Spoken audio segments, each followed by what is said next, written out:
Hello friends, मैं हूं गौरव और क्या आपको पता है अगर सिलिकॉन वैली एक इंडिपेंडेंट देश होता तो आज वो दुनिया का सेकंड सबसे अमीर देश होता। And I am not even kidding, जहां सिर्फ सिलिकॉन चिप्स बनाने वाली कंपनियां शुरू हुई थी, लेकिन आज silicon valley Google, Apple, Hewlett Packard, Facebook, Netflix, Adobe, eBay, Cisco, LinkedIn जैसी नामी कंपनियां का हेडक्वार्टर है, जहां आज की डेट में कई बड़े बड़े स्टार्टअप्स भी शुरू होते हैं। लेकिन चलो हम इंडिया की बात करते हैं। इंडिया में अगर हम स्टार्टअप्स की बात करें और आईटी सेक्टर्स दोनों की, तो अर्ली 1990 से तेजी से इनका आगमन होने लगा। उतना इंडिया ने ग्रोथ कवर अप किया है। जैसे फॉर एग्जांपल एक डेटा के मुताबिक बेंगलुरु यानी बैंगलोर में सैन फ्रांसिस्को से ज्यादा स्टार्टअप्स शुरू हुए थे, और इसी के साथ आज से 5 साल पहले जहां पर इंडिया में 4200 स्टार्टअप्स थे, आज वो डायरेक्टली 10 गुना बढ़कर 41,061 हो चुके हैं। और ये सारे स्टार्टअप्स इंडिया में 4.5 लाख से भी ज्यादा लोगों को जॉब्स प्रोवाइड कर रहे हैं, एम्प्लॉयमेंट प्रोवाइड कर रहे हैं। लेकिन क्या इस ग्रोथ से भी India silicon valley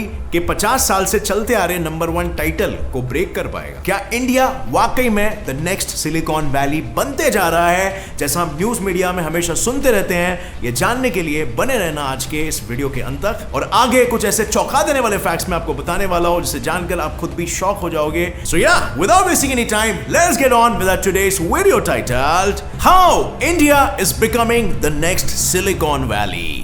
Number 1, growth of Indian IT industry. अब फ्रेंड्स, शुरू करने से पहले ये एक फैक्ट तो मैं आपको बता दूं कि इंडिया पूरे दुनिया में 3rd सबसे बड़ा स्टार्टअप हब है। यानी यूएस और चाइना के बाद अगर कोई कंट्री है जहां पर सबसे ज्यादा स्टार्टअप जन्म लेते हैं तो वो है हमारा इंडिया। लेकिन दुनिया का सिर्फ 3rd लार्जेस्ट ही नहीं, बल्कि इंडिया पूरे वर्ल्ड का सबसे यंगेस्ट स्टार्टअप हब भी है, क्योंकि इंडिया में 50% से भी ज्यादा स्टार्टअप शुरू करने वाले लोग की उम्र बहुत ही यंग है, यानी वो 25 ईयर्स के अराउंड है। और आज इंडिया के जीडीपी में इन्हीं स्टार्टअप से शुरू होने वाले आईटी सेक्टर्स 8% कंट्रीब्यूट करते हैं। और इसी के साथ सन 2019 के एक डेटा के मुताबिक 2019 में इंडिया के पास 26 स्टार्टअप कंपनीज ऐसी थी जिनकी टोटल वैल्यूएशन $100 मिलियन यानी 732 करोड़ से भी ज्यादा थी, और ये कंपनियां $29 बिलियन यानी कि 2 लाख करोड़ से भी ज्यादा का रेवेन्यू जनरेट कर रही थी। लेकिन इससे भी बड़ी बात यह है कि 2020 में कोरोना की मार लगने के बाद भी इंडिया में ये स्टार्टअप का कल्चर नहीं रुका है।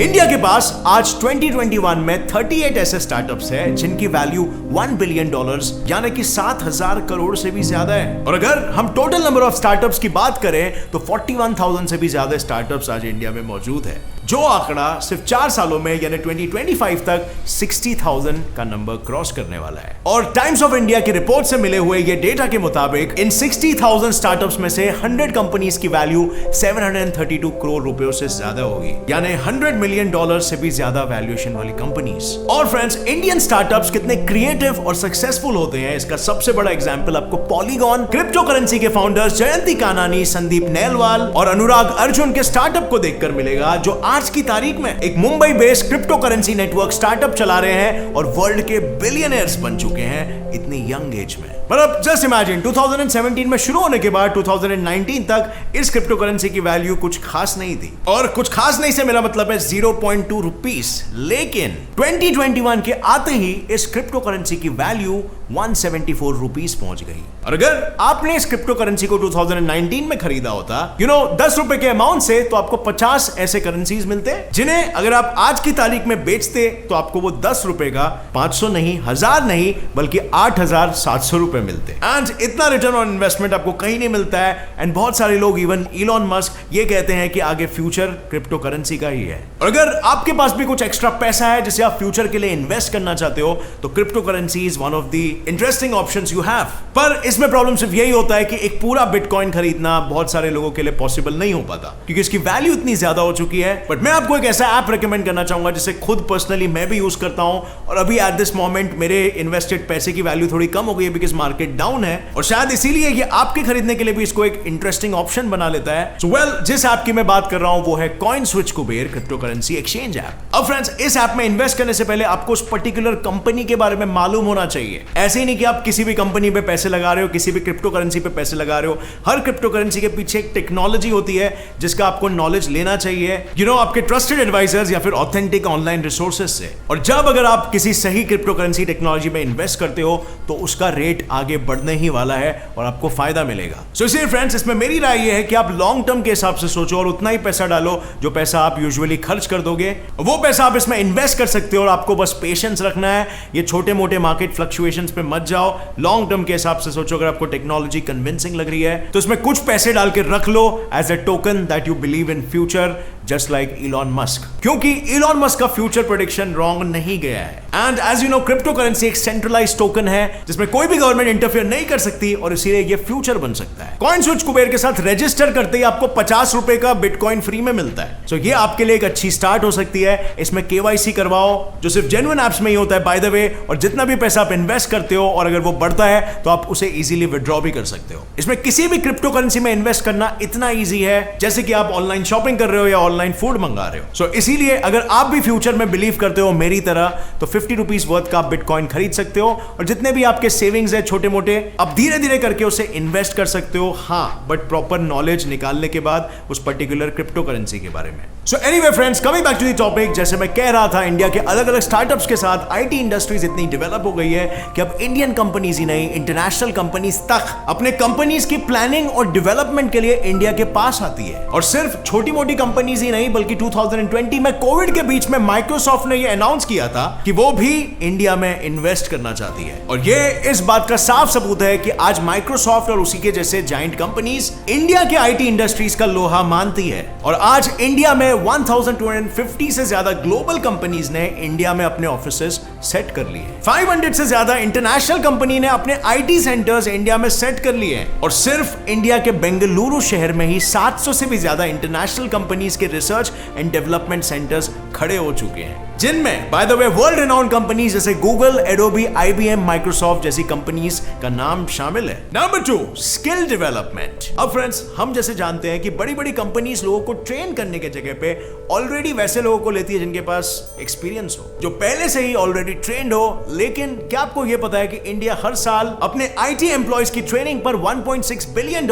यानी कि 11,717 करोड़ रुपीस खर्च करती है? बिल्कुल, ताकि 1 या 2 साल में वो मल्टीनेशनल कंपनीज में काम करने लायक बन सके। इंडिया के पास आज 4 मिलियन यानी 40 लाख से भी ज्यादा आईटी एम्प्लॉयज काम कर रहे हैं। लेकिन इंडिया ने इस दौर में सिर्फ अपने लोगों के स्किल्स को ही नहीं बढ़ाया है। इंडिया जिसने सन 1990 में बिजनेस आउटसोर्सिंग के लिए ग्लोबल मार्केट में कदम रखा था, अब वो इंडिया सिर्फ आउटसोर्सिंग ही नहीं बल्कि खुद के सॉफ्टवेयर और सर्विसेज को भी ग्लोबल मार्केट में प्रोवाइड कर रही है। और ये जानकर आप भी इंडिया की वाहवाही करोगे कि 2016 से लेकर 2018 तक सिर्फ इंडिया के स्टार्टअप्स ने $10 बिलियन से भी ज्यादा रुपया इंडिया में लाया है। पर ये स्टार्टअप्स यहीं पर नहीं रुके। इंडिया के जोमैटो, फ्लिपकार्ट और ओयो जैसे सक्सेसफुल बिजनेस स्टार्टअप्स ने इंडिया के लाखों लोगों को जॉब अपॉर्चुनिटीज दी है और स्किल्ड ट्रेनिंग दी है, जो अपॉर्चुनिटीज पहले इंडियन लोगों को सिर्फ सिलिकॉन वैली की बड़ी बड़ी कंपनी जैसे कि माइक्रोसॉफ्ट, गूगल या एप्पल ही प्रोवाइड कर रही थी। इसी के साथ इंडिया ने बीते कुछ सालों में अपने डिजिटल इंफ्रास्ट्रक्चर को पूरी तरीके से बदल कर रख दिया है। मतलब आप खुद ही सोचो ना, आज से 5-10 साल पहले हार्डली कुछ गाँव में आपको कंप्यूटर्स या फोन या इवन इंटरनेट देखने मिलता था। और आज इंडिया में 560 मिलियन यूजर्स है और ये गिनती बढ़ती ही जा रही है, जिसकी वजह से हम ये सेफली कह सकते हैं कि इंडिया आज डिजिटल होते जा रहा है। और डिजिटल सेक्टर के इस ग्रोथ के पीछे जो कंधे लगे हुए हैं वो और कोई नहीं बल्कि हमारा आईटी सेक्टर है। And we have another good news friend, इसी की वजह से Indians are coming back to India and serve our country and our people, क्योंकि आपको पता है टैलेंट की सबसे ऊंची कुर्सी पे बैठे हुए जो नाम है वो यूजुअली इंडियंस ही होते हैं। बताने की जरूरत नहीं है, सीईओ ऑफ गूगल सुंदर Pichai, Shantanu Narayan CEO of Adobe, सत्य नदेला सीईओ ऑफ माइक्रोसॉफ्ट, सारे आईटी कंपनीज को तो इंडियंस ही चला रहे हैं। और दोस्तों, ऐसे ही बहुत सारे इंडियंस अब देख रहे हैं कि इंडिया में अपॉर्चुनिटीज इतनी क्रिएट हो रही है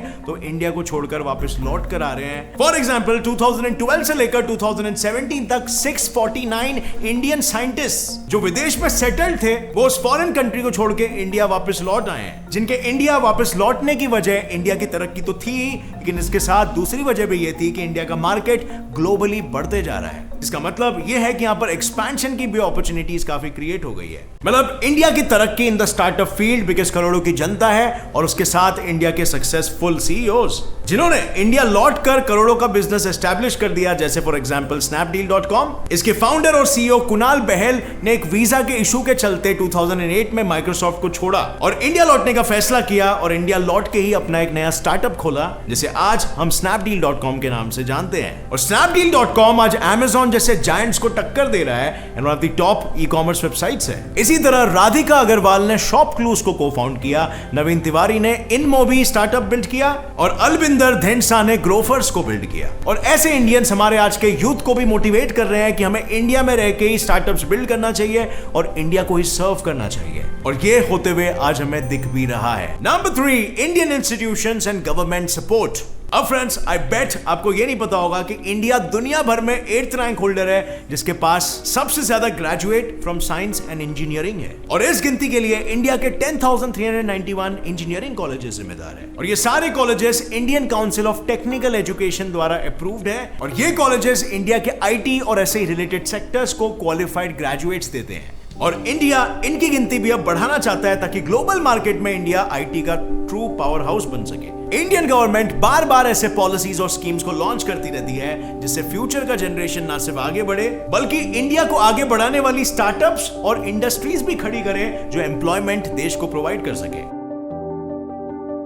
अब आप हमारे गवर्नमेंट के 2016 में ही शुरू हुए स्टार्टअप इंडिया स्कीम को ही देख लो जिसने फेसबुक और ऐसे ही कई बड़ी कंपनीज के साथ टाई अप करके इंडियन स्टार्टअप्स को फंडिंग दिलवाई है। और वहीं इंडिया के मेक इन इंडिया प्रोग्राम ने भी इंडिविजुअल्स को सेल्फ रिलायंस, इनोवेशन करने के साथ साथ स्किल्स डेवलप करने में भी मदद की है।